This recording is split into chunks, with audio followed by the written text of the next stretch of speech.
Hi everyone, my name's Jason Porterfield. I've been with Servants for the past 7 years now. First on the team in Vancouver, Canada, living in the downtown east side community, which is the poorest urban neighborhood in Canada. And then after that was on the team in Jakarta, Indonesia, and now I have the joy of overseeing the North American sending office for Servants. I wanted to wrap up our little mini series that we've been having on evangelism by, instead of writing another article, instead thought I'd do a little video blog. This is my first attempt, but I wanted to just take a few minutes to share some thoughts that I've had on evangelism, some of the paradigm shifts that I have had since joining Servants, or more accurately, since living amongst the poor. Along the lines of, what does it look like to evangelize faithfully? What does it look like to bring people into a transformative relationship with Jesus? Again, the servants our vision is to see the urban poor and their communities transformed by the power of Christ. So what does that transformation look like, and how do we go about evangelism? I feel like growing up Southern Baptist in the United States, certainly grew up in a church that cared a lot about evangelism, but it was always verbal evangelism, and it didn't seem to bear much fruit in the people that I would talk with. And I feel like there's some real crucial lessons that we can learn from the way others have gone about bringing people into a transforming relationship with Christ, how other Christians go about that. So to start, one day I was reflecting and reading through 1 Peter, and I came across chapter 3, verse 15. And this verse may sound familiar. It's one that's often used for evangelism messages. It says, "Always be ready to give a defense to everyone who asks you a reason for the hope that is in you."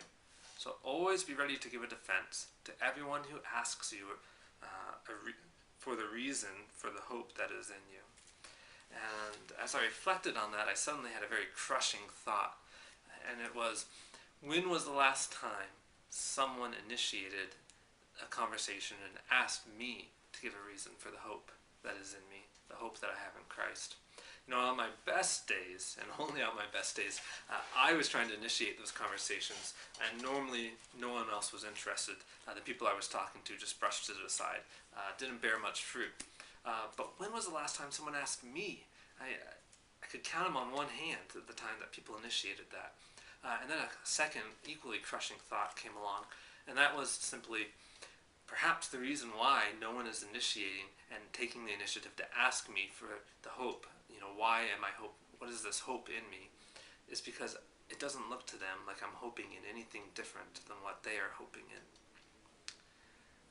Those were two crushing thoughts for me. And I came to realize as I reflected on the Gospels and on the book of Acts that, Jesus, I calculated it, he only initiated the conversations that he had with individuals and groups about 40% of the time. So the majority of the time, others were initiating the conversation, asking questions of him. And he was having to keep up with their questions.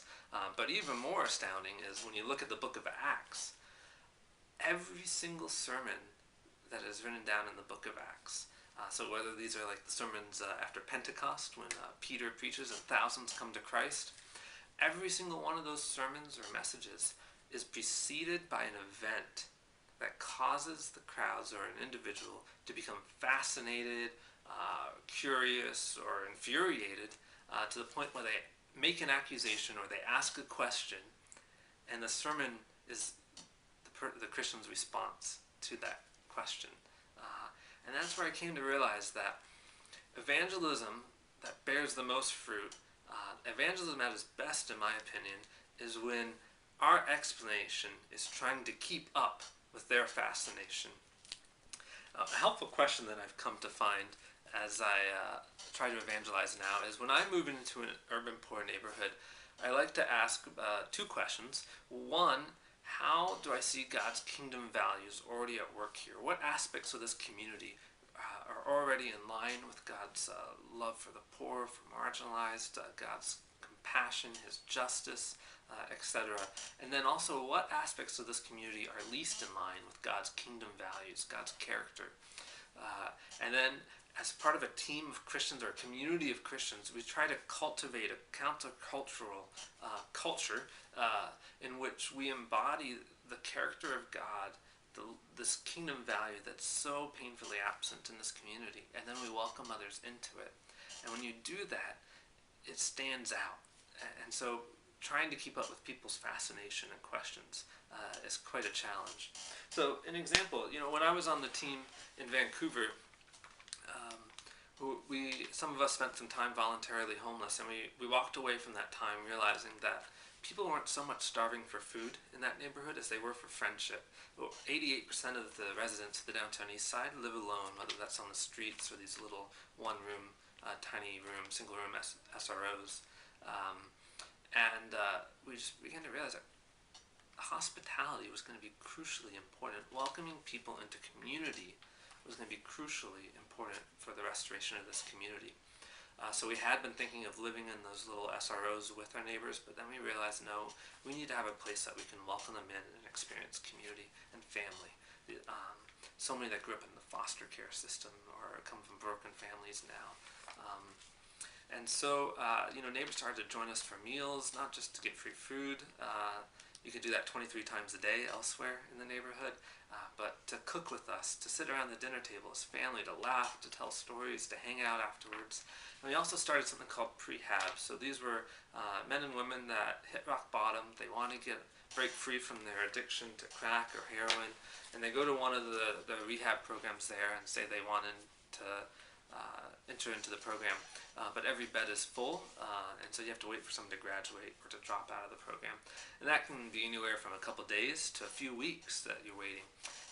And there in that neighborhood, at least, you have to go to that mission or that shelter, that rehab program, each day and take a urine test to show that you haven't used drugs and to tell them that you still want into the program. So after seeing so many neighbors who genuinely wanted to break free from their addictions, but were still living on the streets, still being offered crack and heroin, 5-10 times a day, so many of them fell back into their addictions. We said enough is enough, and we began to open up our home and say, why don't you come live with us until you get into rehab? As long as you promise not to bring your drug paraphernalia into the home, we promise to always have someone with you. We know that the devil tempts us the most when we're alone. We'll walk with you to the rehab place each day when you take the test and you tell them you still want in the program. You don't have to join us for anything, but if you want to, join us for meals, if you want to join us for any Bible studies or just our impromptu kind of jam sessions, worship times of AC/DC and Amazing Grace, you're welcome to do that. And we saw so many of these men and women that entered prehab come to a transforming relationship with Christ where, we'd be sitting around the dinner table and it was impossible to try to keep up with their questions. Why would you choose to live in this notoriously bad neighborhood? Why would you do that? Why would you welcome me into your house? And these were springboards or just a launch pad for being able to share about the love of Christ and how he longs to restore all of us. So the first lesson I learned is we ought to look quite different so that people's fascination causes them to initiate these conversations. If we live unevangelistic lifestyles, then it doesn't really matter too much how evangelistic we are with our words. Well, the second lesson I learned was that every model or method I had ever learned for how to evangelize, was normally memorizing this acronym or these 4 steps. It was always an individual approach, so I would initiate a conversation with someone else. But I've come to see the value of what I would call community-based evangelism. One of our elders or advisors, Dave Andrews, sometimes draws a picture where he takes a board and he says, one person can talk about the love of Christ, and others can listen and kind of maybe say at the best, I intellectually understand what he's talking about. But when 2 people demonstrate the love of Christ or forgiveness or generosity, grace, mercy, others can observe it and say, wow, I kind of see what that's all about. But once you add 3 or more people, creates a space that others can enter into and actually experience the love of Christ. So they're not just intellectually saying, I think I can understand and agree with that. And they're not just saying, I can observe and kind of get a clearer picture now of what it's like, but they actually experience the saving, transformative love of Christ as we invite them into a community of Christians embodying these kingdom values, this good news. And so I've already given an example of that with the prehabs, as they come into our community and they experience generosity, they experience radical hospitality, they experience community. We couldn't keep up with their questions. Well, finally, I want to bring up one last point that hasn't been made yet in any of the reflections that we've had on evangelism in this series, and that's simply that it is wrong for us to think that there's evangelism and then there's acts of service or acts of compassion, and they're two separate things. They're compartmentalized. I remember once giving a sermon on Veterans Day about the need for Christians to love and care for those who are at enmity with them, love our enemies. And afterwards, someone came up to me and said, that's all nice, but as a missionary, we support you to be doing evangelism, not to be talking about loving enemies and making peace. Now,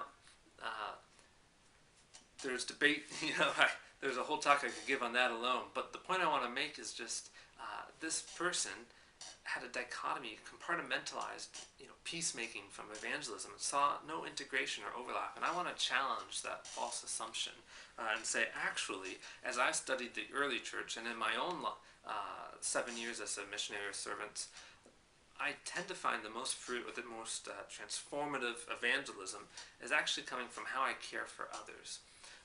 And so as you look at the early church, for example, it's true, Peter preaches a sermon and thousands come to Christ, so there's some kind of preaching all-stars there, but by far more people came to be part of this radical Christ-following community because of the way in which the early church cared for the poor and the marginalized, widows, orphans, how they cared for them, and how they loved their enemies. There's quote after quote after quote in the early church writing about how people flocked to join this radical community of Christ followers because they were fascinated by how they cared for those people that no one else cared about, and how they returned love when all they received was hate from enemies.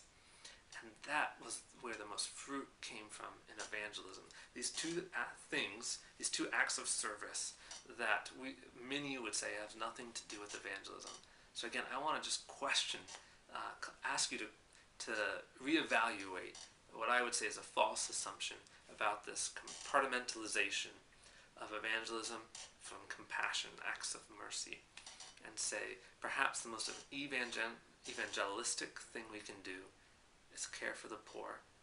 And again, that will cause fascination, in which we have an opportunity then to share the reason for what we do. So I hope these are some helpful insights as we close this series on evangelism. Thanks.